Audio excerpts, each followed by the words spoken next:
విఠల్ గారు, Telangana BJP senior నాయకులు. నమస్కారం అండి చరణ్ గారు, విఠల్ గారు. సో బాలరాజు గారు, ఇప్పుడు విచారణ సంస్థలు అసలు దేశంలో ఏవైతే ఉన్నాయో సిబిఐ, ఈడీ ప్రధానమైన విచారణ సంస్థలు, అవి దర్యాప్తు సంస్థలు. ఇక రాష్ట్రానికి వస్తే ఏసీబీ, అలాగే కమిషన్లు. అంటే కాళేశ్వరం చూస్తే కమిషన్ టు సిబిఐ, ఈ రేస్లో ఏసీబీ, ఈడీ. కవిత గారి లెక్కర్ కేసులో సిబిఐ, ఈడీ. ఫోన్ ట్యాపింగ్ కేసులో సిట్. కోర్టులో దొరకట్లేదు ఊరట. ఏంటంటే చాలా సఫికేటింగ్గా ఉందా ఇవాళ పరిస్థితి? రిషి గారు, ముందుగా మీకు అదేవిధంగా ఏబిఎన్ యాజమాన్యానికి గుడ్ మార్నింగ్. అదేవిధంగా ప్యానల్ లో పెద్దలు డాక్టర్ చరణ్ కౌశిక్ యాదవ్ గారికి, భారతీయ జనతా పార్టీ ప్రతినిధి విట్లాండ గారికి నమస్కారం. సరే, ఇలా 20 నెలలుగా మేము ఒకటే బీఆర్ఎస్ పార్టీగా మా వాదన వినిపిస్తా ఉన్నాం, ప్రజల ముందు చెప్తా ఉన్నాం.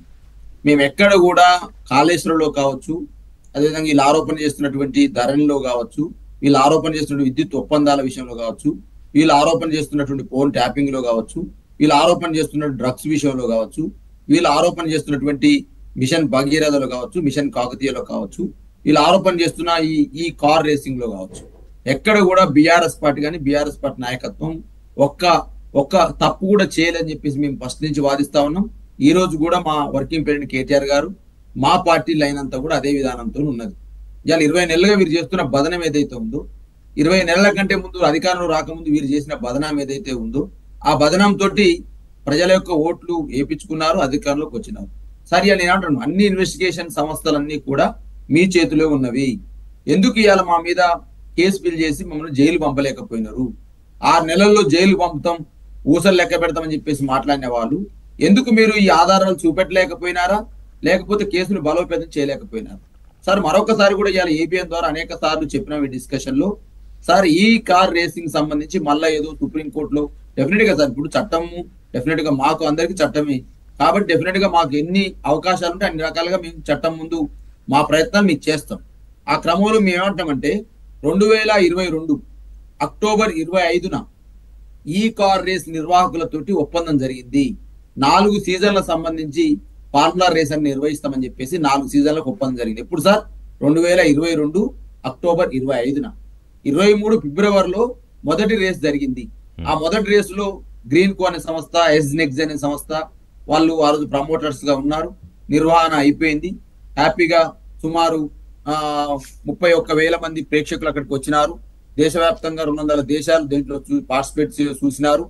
సుమారు దీని ద్వారా నిల్సన్ అనేటువంటి ఒక స్పోర్ట్స్ సంస్థ 700 కోట్ల పెట్టుబడులు ఈ కార్ రేస్ లో నిర్వహణ ద్వారా వచ్చినాయని చెప్పేసి నిల్సన్ అనే స్పోర్ట్స్ సంస్థ చెప్పిన వాస్తవాన్ని కూడా ఇలా గుర్తు చేస్తా ఉన్నాం. ఆ రోజు ఉన్నటువంటి ప్రమోటర్స్, ఆ రోజు ఉన్నటువంటి వీక్షించిన ప్రేక్షకులు, ఆ రోజు పార్టిసిపేట్ చేసిన దేశాలు ఇవన్నీ ఓకే. కానీ ఏసీబీ ఇప్పుడు మీరు అన్నట్టు పొలిటికల్ గా మీరు ఏమీ లేదు, ఇప్పుడు మీరు వేసుకున్న వైట్ షర్ట్ ఎంత స్వచ్ఛంగా ఉంది, అంత స్వచ్ఛంగా ఉన్నామని చెప్పొచ్చు.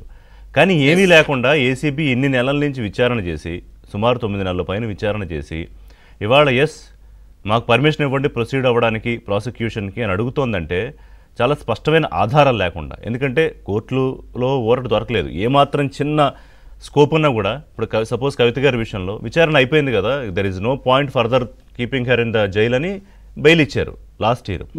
అలాగే కేటీఆర్ గారి విషయంలో కూడా హైకోర్టులోనూ సుప్రీంకోర్టులోనూ అవసరం లేదు, విచారణ లేదు, ఏం లేదని చెప్పొచ్చు. ఇవాళ ప్రభుత్వం దగ్గరికి వెళ్ళారు, గతంలో కూడా ఎఫ్ఐఆర్ అప్పుడు గవర్నర్ గారి దగ్గరికి వెళ్ళారు. సో ఏమీ లేదని చెప్తూ ఉంటే మరి ఏసీబీ, ఈడీ విచారణ ఎందుకు చేస్తున్నట్టు? కాలక్షేపం విచారణలు కాదు కదా ఇవి. సార్, ఇప్పుడు ఈడీ గురించి కాంగ్రెస్ పార్టీ చెప్తా ఉంది దేశవ్యాప్తంగా ఎట్లా బీజేపీ ఉపయోగించుకుంటుంది, ఈడీ అనే సంస్థ ఎట్లా జేబు సంస్థగా మారిందని కాంగ్రెస్ పార్టీ అనేక సందర్భాల్లో ఈ దేశంలో రాహుల్ గాంధీ గారు, ఈ రాష్ట్రంలో రేవంత్ రెడ్డి గారు అనేక సార్లు ఉటాకించినారు. సిబిఐ ఏంది, సిబిఐ యొక్క పనితీరు ఏందని చెప్పేసి రేవంత్ రెడ్డి గారు రీసెంట్ గా సురవరం సుధాకర్ రెడ్డి గారికి సంబంధించిన సంతాప సభలో వారు మాట్లాడిన విజువల్స్ కూడా అనేక సందర్భాల్లో మీకు చూపించింది. ఇలా ఈడీ, సిబిఐ ఎట్లా చేస్తా ఉంది, ఏ తీరుగా పనిచేస్తా ఉంది, మరి ఇలా ఎట్లా వాళ్ళు మరి సిబిఐని, ఈడీని మరి రేవంత్ రెడ్డి గారు ఎట్లా మంచి సంస్థలుగా అంటున్నారో నాకు అర్థం కావట్లేదు. అది ఫస్ట్ పాయింట్.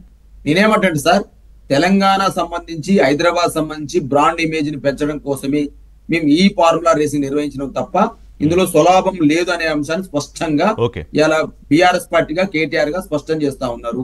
దానికి లైవ్ డిటెక్టర్ పరీక్ష కూడా మీ సిద్ధము రేవంత్ రెడ్డి గారు అని చెప్పి స్పష్టంగా మా పార్టీ చెప్పినారు. ఓకే చరణ్ గారు, ఇప్పుడు ఒక నిమిషం మాట్లాడదాం, ఇద్దరు మాట్లాడాక.